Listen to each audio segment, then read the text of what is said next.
What happened was John, like I said, he was the one getting all of the listings. So he was busy coordinating that. But in order to keep the listings with the banks, you had to do property reports. So that's where we came in. So we would do the property reports. And in lieu of that, the properties that we monitored and did the reports on, we would get the leads off of those.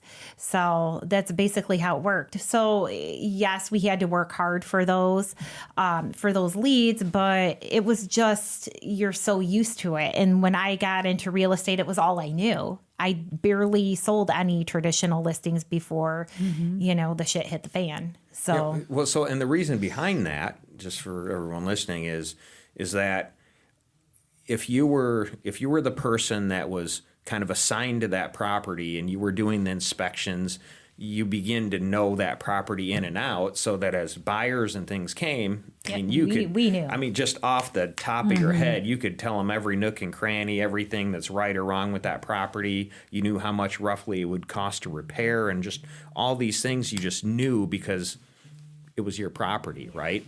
So that's kind of the logic behind it. So if you had 10, 12, 15 properties, that's a good solid base of, you knew these things inside and out. And as buyers called, not only could you sell them possibly the one they called on, but the information about all the others without even having to really look them up, right? Because you walk it every week. You had to be there. You had to take photos. I mean, like, you just know the property. So I like, there was a lot of detailed level work that was involved that I don't think was maybe conveyed as much as.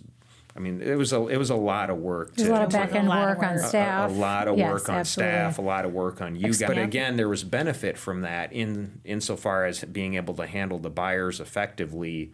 And I mean, I think you guys excelled at that, and that's why you guys did well. And the number of transactions you guys got to do, I mean, it was just amazing, right? That gives you just so much experience with different kinds of people, different buyers, and the best type of buyers, typically investors. Yes, Right? at that time, investors were key.